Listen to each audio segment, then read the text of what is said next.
चलिए आज बात करते हैं एक ऐसे काल्पनिक परिदृश्य की जो हमें साल 2026 में ले जाता है।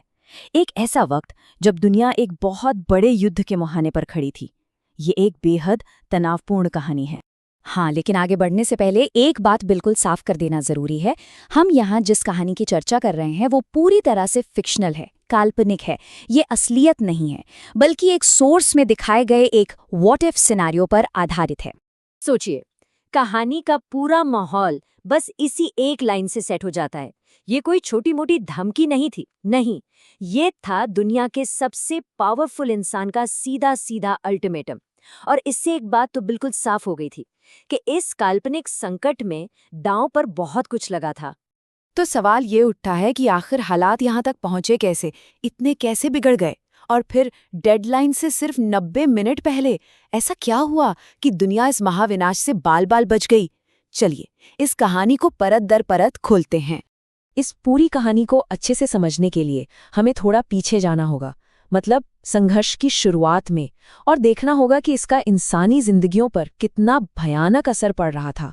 लड़ाई के पहले 50 दिनों में ही 4000 से ज्यादा जानें चली गईं। और ये सिर्फ एक नंबर नहीं है, इसके पीछे हजारों परिवार थे जो तबाह हो गए, लाखों लोग थे जिन्हें अपना घर-बार छोड़ना पड़ा। और ये टाइमलाइन देखिए, इससे पता चलता है कि हालात कितनी तेजी से बिगड़े। कुछ ही हफ्तों के अंदर एक के बाद एक ऐसी घटनाएं हुई जिन्होंने अमेरिका और ईरान के बीच के तनाव को एक खतरनाक लेवल पर पहुंचा दिया।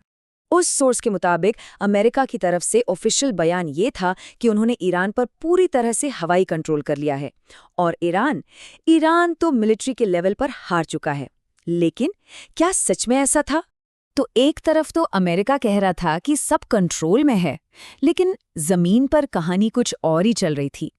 होता क्या है कि ईरान के ऊपर एक F-15E जेट को गिरा दिया जाता है, एक पायलट लापता, और फिर शुरू होता है उसे बचाने के लिए एक जबरदस्त हाई स्टेक ऑपरेशन। इसमें CIA का डिसेप्शन प्लान भी था और नेवी सील्स की ताकत भी, मतलब सब कुछ दांव पर लगा दिया गया था।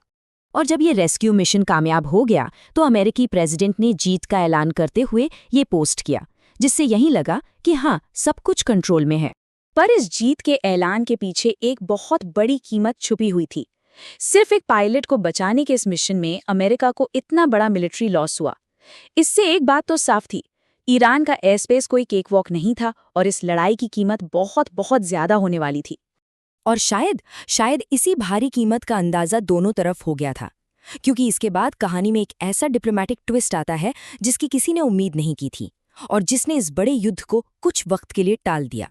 और सबसे हैरान करने वाली बात ये थी कि इस सीज़फायर में बिचौलिए का काम किया पाकिस्तान ने, एक ऐसा देश जिसका इस सीधे टकराव में आना कई सवाल खड़े करता है। खैर, कागज पर शर्तें सीधी थीं, ईरान हॉर्मुज़ का रास्ता फिर से खोलेगा और अमेरिका अपने हमले रोक देगा। लेकिन ये समझौता होने के कुछ ही देर बाद इसमें दरारें दिखने लगी।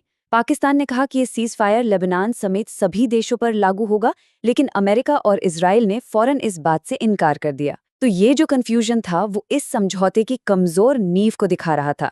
इसके बाद इस्लामाबाद में जो शांति वार्ता हुई वो भी फेल हो गए।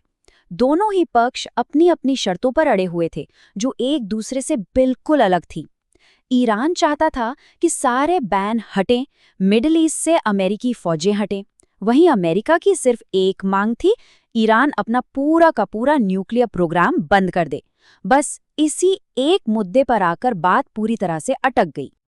और जब डिप्लोमेसी फेल हो गई तो लड़ाई ने एक नया रूप ले लिया। अब इसका असर इकोनॉमी और मिलिट्री दोनों ही फ्रंट पर दिखने वाला था। तो अब लड़ाई डायरेक्ट हमलों से हटकर इकोनॉमिक ब्लॉकेड यानी आर्थिक नाकाबंदी पर आ गई थी। अमेरिका का मकसद था ईरान को दुनिया से पूरी तरह काट देना, उसे अलग थलग कर देना। इसके बाद जो स्ट्रेट ऑफ हॉर्मुज़ में हुआ वो पूरी तरह से अराजकता थी, केओस था। सोचिए, एक दिन ईरान कहता है रास्ता खुला है और तेल की कीमतें धड़ाम से 10% गिर जाती हैं।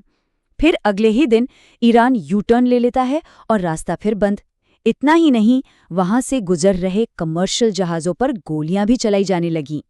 ग्लोबल शिपिंग के लिए एक बहुत ही खतरनाक और अनिश्चित माहौल बन गया था। और इस पूरी अराजकता का असर इस एक आवाज में सुना जा सकता है, ये एक भारतीय कमर्शियल जहाज के क्रू मेंबर की आवाज है, जो ईरानी सेना से कह रहा है, आपने ही तो क्लियरेंस दिया था जाने के लिए और अब आप ही गोली चला रहे हैं। ये दिखाता है कि जमीन पर हालात कितने बेकाबू हो चुके थे। चलिए अब इस पूरी कहानी के आखिर में आते हैं, जहां तनाव अब भी बना हुआ है और शांति की उम्मीद बहुत ही नाजुक धागे से बंधी है। इसी बीच उस रीजन में एक और डिप्लोमेटिक डेवलपमेंट हुई। इजराइल और लेबनान के बीच एक और सीज फायर हुआ, लेकिन ये भी सिर्फ 10 दिन के लिए था, एक टेम्पररी हल। और अब हम घूम फिरकर वापस उसी सवाल पर आ गए हैं जहां से ये पूरी कहानी शुरू हुई थी। जो 2 हफ्तों का सीज फायर था वो खत्म होने वाला है। तो सवाल ये है कि क्या कोई समझौता हो पाएगा या फिर दुनिया एक बार फिर उसी तबाही के मुहाने पर जाकर खड़ी हो जाएगी। इसका जवाब फिलहाल किसी के पास नहीं है।